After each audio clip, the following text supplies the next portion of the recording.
Mahal na tagapamahalang hukom, patungkol po doon sa nangyaring ruling, nais ko lang po sana magmanifesto. The gentleman may proceed. Ginoong tagapangulo at mga kasama, matagal ko na pong isinusulong ang freedom of information dahil ito po ay bumagsak sa aking komite.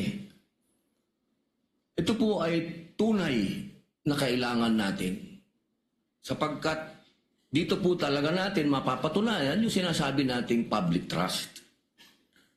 Pero meron din po kasing napakahalaga yung tinatawag na equal protection of the laws.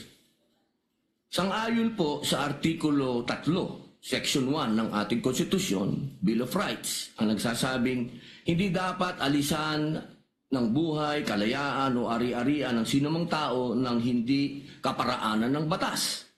Ni pagkaitan ang sinumang tao ng pantay na pangangalaga ng batas. Ang mga pamantayang ginagamit natin ngayon ay dapat pareho ring ipinatutupad sa lahat ng impeachable officials, anuman ang kanilang pangalan o posisyon.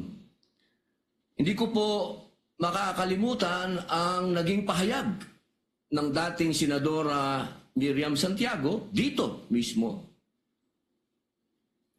Siya po ay isang huwes at ginagalang na propesora ng batas. Ang sabi niya, constitutional analysis is a technical field. Ang pagsusuri sa konstitusyon ay hindi isang sining.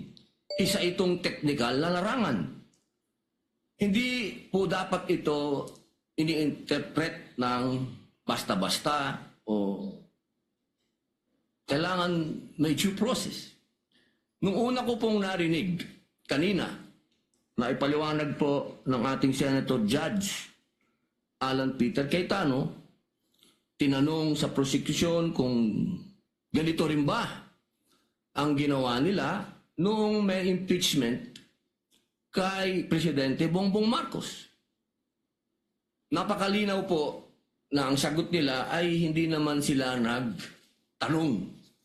Hindi sila nagsalipsik kung paano ang ginagawa nila ngayon sa pangalawang Pangulo. Ang akin po lamang, makatarungan ba na hindi parehas ang trato natin dito? Dapat sana parehas eh. Kaya po, ang hinihiling ko sa atin, total naman, lahat naman kayo ay sumang-ayon na sa Freedom of Information Bill ko. Hindi pa nga lang nagsasubmit ang House of Representatives. Bakit kung ganito ang pamantayan natin, edi buksan na natin lahat ng bank records natin. Lahat na.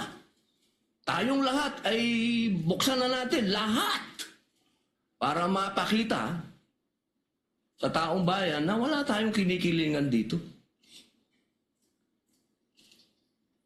Ito ay oras na para samantalahin natin ang pagkakataong ito na ipasa yung FOI. Kasi kung ganito, na parang meron tayong tinititigan sa tinitingnan, hindi maganda ito para sa taong bayan.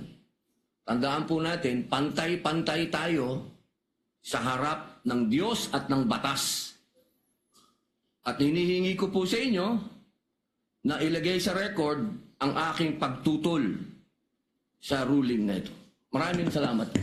For the record, there is a pending bill as well requiring all public officials filing a SALN to execute a waiver in favor of relevant government agencies together with their SALN on top and in addition of the FOI bill filed by the Honorable Padilla na tinatalakay din po natin sa ngayon.